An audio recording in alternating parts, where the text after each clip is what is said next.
নমস্কার, কেমন আছো সবাই? আশা করি তোমরা সবাই খুব ভালো আছো। আমিও ভালো আছি। আমার নতুন ব্লগে তোমাদেরকে স্বাগত জানাই। তো এটা ছিল গণেশ পুজোর আগের দিনের ব্লগ। সকাল সকাল ঘুম থেকে উঠে পড়েছি। ভাবি এখনও ঘুমোচ্ছে। আর সকালে যে কাজগুলো থাকে রেগুলার, ওগুলো করে আমি পাখিগুলোকে একটু জল খাবার দিয়ে দিলাম। আর এটাই দেখেছি যে তুলসী গাছগুলো দেখো কত সুন্দর হয়েছে। রান্নাঘরটা এখনও গোছানো হয়নি, তো রান্নাঘরটা গুছিয়ে আমি এখন রান্না করে নিচ্ছি। আর ভাবি ঘুম থেকে উঠে পড়েছে, আর এদিকে আমি চিকেনটা রান্না করে নিচ্ছি। তো তোমরা ভিডিওটা দেখতে থাকো।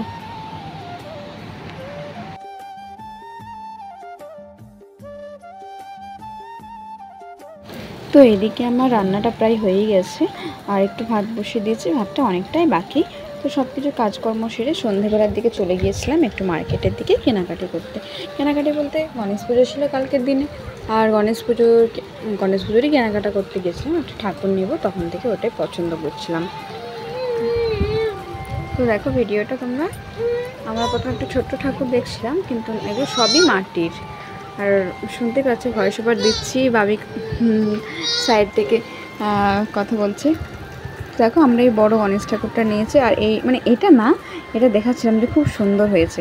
তো ওর পাপা দেখাচ্ছিল যে এখানে ছোট্ট ছোট্ট তিনটে লক্ষ্মী, গণেশ আর হচ্ছে সরস্বতী আছে, কিন্তু আমরা এর থেকে এক সাইজ বড়টা নিয়েছি। আর এই যে নাকি ঘুম পেয়ে গেছে, তো ইনি এখন চোখ ঢুলঢুলু অবস্থায় আমার কোলে আছে।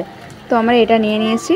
আর এটা পুজোর আগের দিনই রাত্রিবেলা আর একটু মেহেন্দি করছিলাম। তো তারপর ভাবিকে ওর পাশের আঙ্কেলরা, ওড়িয়া আঙ্কেলরা জামা ড্রেস সব কিছু কিনে দিয়েছিল, একটা ঘড়িও দিয়েছিল। ও তো ওটা বেশ ভীষণ খুশি, আর গোটা গায়ে মেহেন্দি টেহেন্দি লেপেছে, মানে আমার হাত থেকে ওকে লেগে গেছিলো।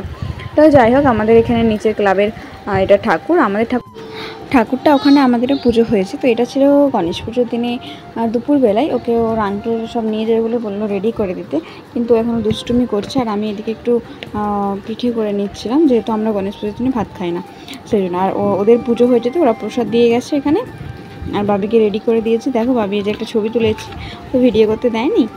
রাত্রিবেলা ওরাই প্রসাদ দিয়ে গেছিলো। দই বেগুন ছিল, তারপর মটর পনির ফুলকপি দিয়েছিল, আর সেমাইয়ের পায়েস, তারপর ছিল বেবি নান, আর যেটা স্পেশাল পুজোর প্রসাদ হচ্ছে কী বলে ওটা, বুন্দিয়া আর সেবকাঠি, তিলের নাড়ু আর ফল টল সব ছিল। তো ভিডিওটা কেমন লাগলো অবশ্যই জানিও। ভালো লাগলে অবশ্যই লাইক করো, কমেন্ট করো, শেয়ার করো, আর অবশ্যই সাবস্ক্রাইব করতে ভুলো না। তো চলো, দেখা হচ্ছে নতুন কোনো ভিডিও নিয়ে। সবাই ভালো থেকো, সুস্থ থেকো, টাটা।